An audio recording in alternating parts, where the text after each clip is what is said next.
na nag-execute or nagpatupad ng desisyon ng korte ng hinggil po nitong libel case na nanalo nga po yung sila Cristina Corona, may bahay ni Chief Justice Corona, at ang naging resulta po nito ay na-execute po at nailipat po yung shares of stocks na pagmamayari ng mga kamag-anak ni Cristina Corona sa Basa Guidote dito nga po sa kanilang anak na si Maria Carla Corona sa pamamagitan po ng public auction, at siya nga lang po ang naging sole bidder sa araw na iyon. Kasama po natin pa rin Attorney Rowena Revilla ng Antonio Revilla Law Firm para tulungan po tayo nga maintindihan at ma-appreciate ang mga kaganapan sa araw na ito. At syempre, Congressman Erin Tañada din po para sa prosecution.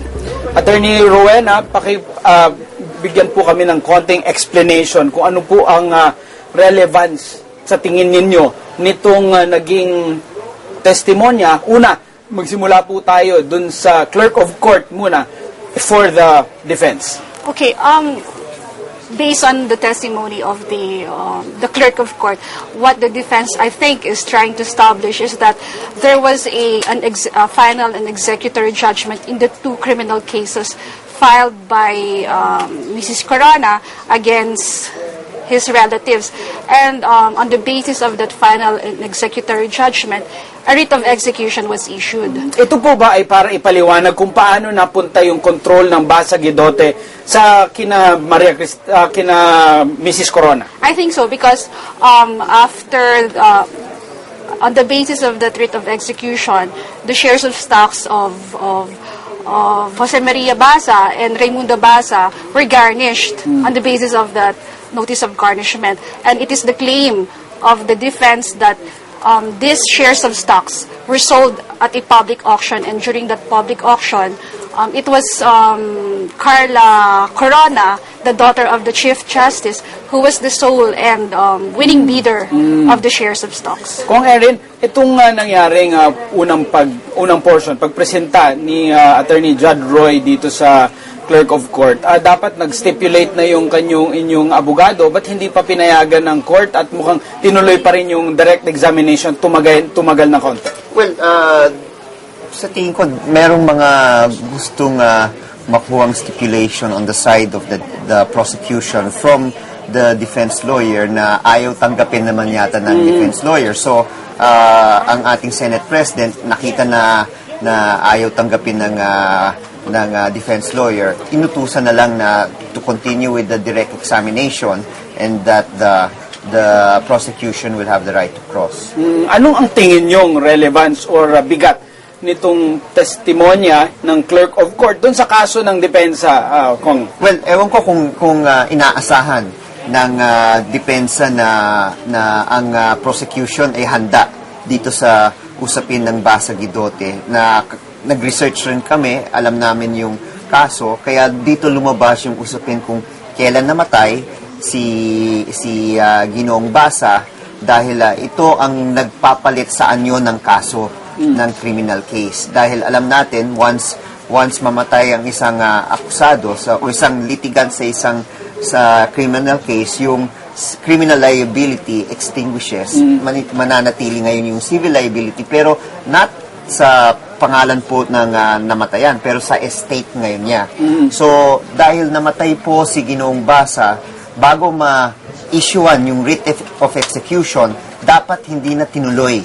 Yung writ of execution, dapat nagkaroon ng substitution of parties. Okay, pakinggan po natin ang defense team.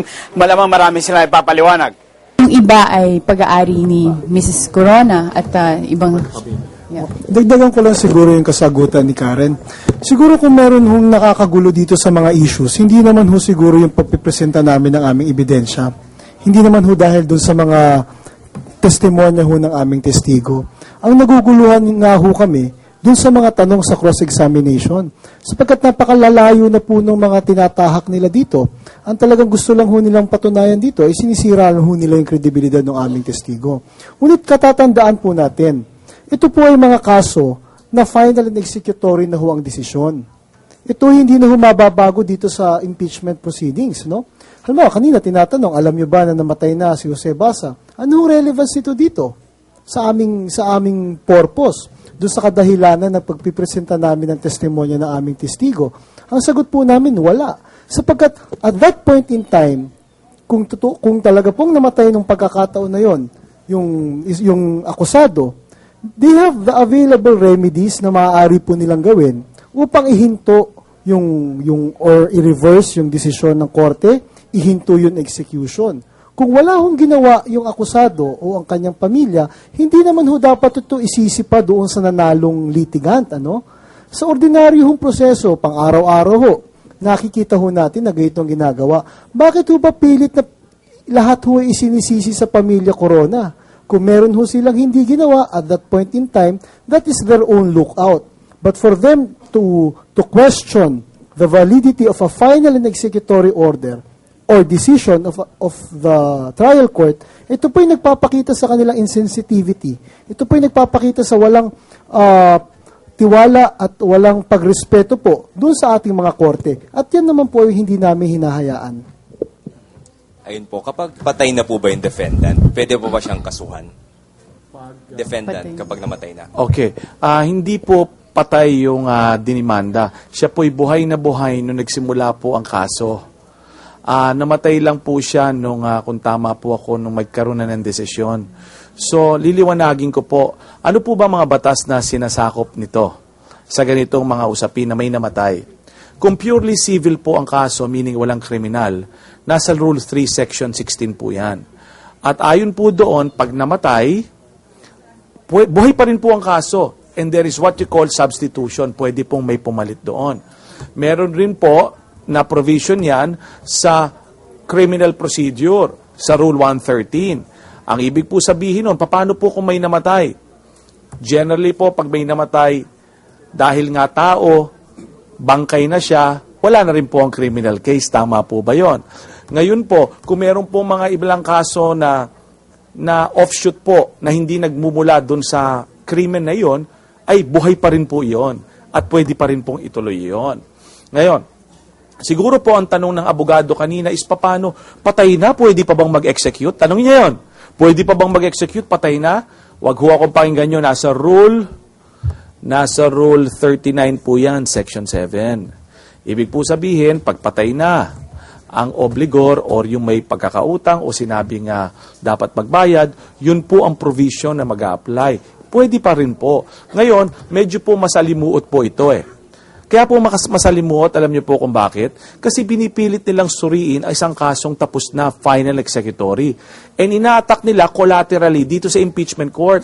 Para i-discredit yung tao, ang clerk of court po umupo lang doon para patutuhanan, meron pong desisyon. Ito pong desisyon, ganito po ang nangyari. Ito pong desisyon, ito po ang naging desisyon, conviction. Wala po siya magagawa. Although, sige, pwede mo siyang presentahan, tanungan, pero wala na pong mababago ron. Unless na gumamit sila ng remedyo na ayon sa batas. Hindi, katulad po na sinabi ng aking kasama, yung mismong interesado hindi nag-appeal Wala hong remedyong ginawa. Pati nga po hanggat dito po yung inaction or kakulangan ng pagkilos nung mga na-convict, isinisisi pa rin sa mga corona. Di po ba? Ito po ay, kung babalikan ninyo, is more than 10 years ago. Isang dekada na po. Tapos dahil sa hindi pagkilos ng iilan, sino po may kasalanan? Corona pa rin ay may kasalanan. Yun po ang mabigat doon sa kalagayan namin po ngayon.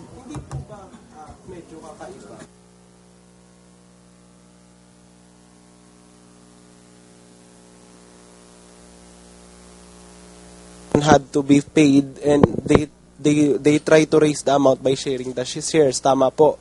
And then, ang bumili po ng shares, yung anak po, hindi po ba medyo kakaiba yun?